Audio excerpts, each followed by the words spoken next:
ஹரே கிருஷ்ணா கிருஷ்ணா கிருஷ்ணா ஹரே ஹரே, ஹரே ராமா ராம ராம ஹரே ஹரே.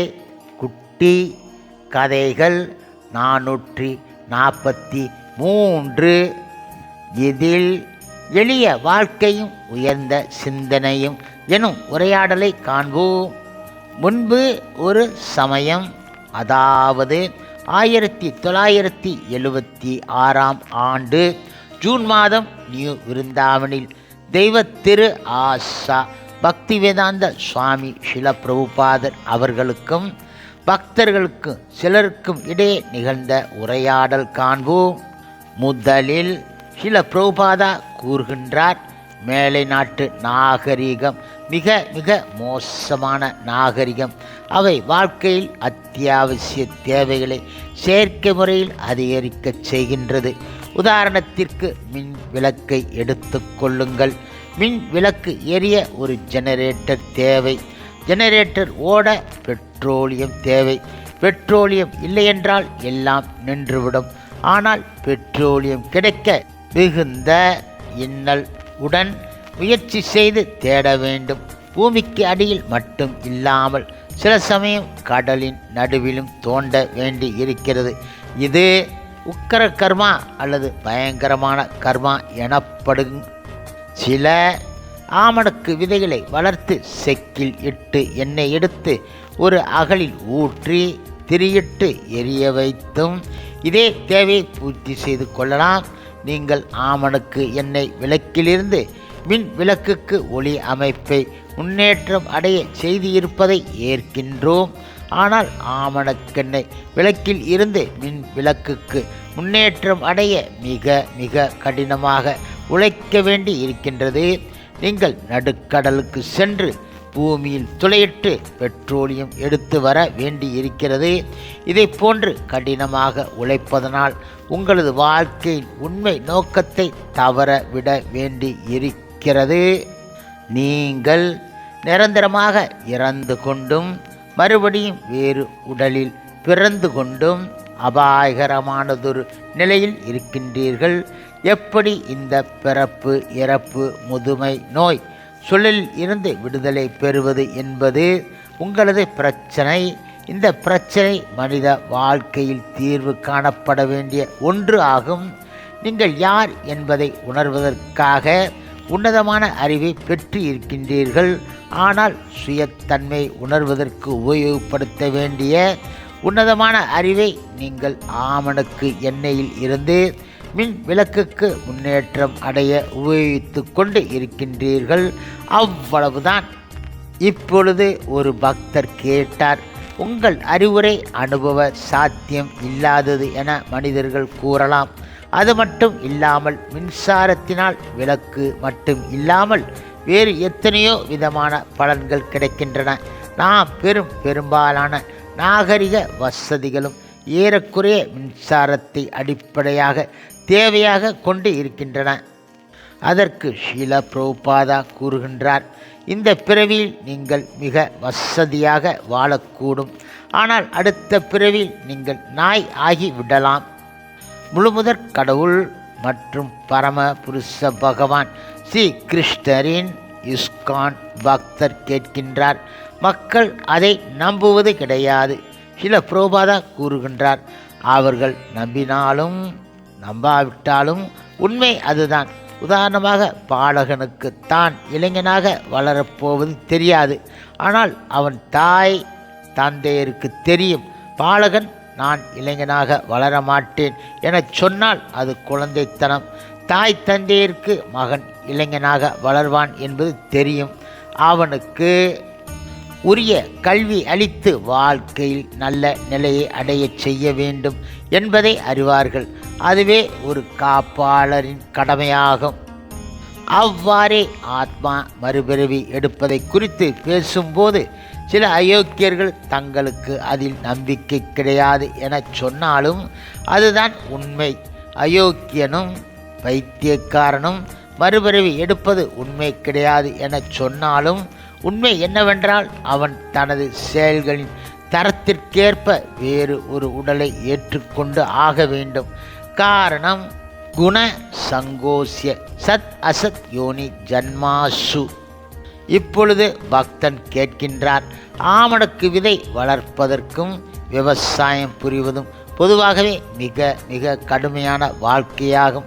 அதைவிட தொழிற்சாலையில் 8 மணி நேரம் பணிபுரிந்து பணத்துடன் வீட்டுக்கு வந்து மகிழ்ச்சியாக இருப்பதே சுலபமானது என யாரேனும் கூறினால் அதற்கு ஷீல பிரபுபாதா கூறுகின்றார், நீங்கள் மகிழ்ச்சியாக இருக்கலாம், ஆனால் இதனால் உங்கள் வாழ்வின் உண்மையான குறிக்கோளை மறந்து விட்டீர்கள். அதுவா புத்திசாலித்தனம்? உங்களது அடுத்த பிறவியை முன்னேற்றிக் கொள்வதற்கே இந்த மனித உடல் தரப்பட்டு இருக்கின்றது. நீங்கள் அடுத்த பிறவியில் நாய் ஆக பிறந்தால் அதுவா வெற்றி? நீங்கள் கிருஷ்ண உணர்வு இயக்கத்தின் தத்துவத்தை அறிந்து கொள்ள வேண்டும். பின்னர் நாயாக மாறுவதற்கு பதில் கடவுள் தன்மை கொண்டவர்களாக மாறிவிடுவீர்கள். இப்பொழுது பக்தன் கேட்டார், ஒரு சமயம் லண்டனில் உள்ள ஜான் வினான்சின் எஸ்டேட்டில் டிராக்டரினால் இன்று பல தொல்லைகள் உருவாகின்றன என நீங்கள் சொல்லி இருக்கின்றீர்கள். இது இளைஞர்களை நகருக்கு துரத்துகின்றது.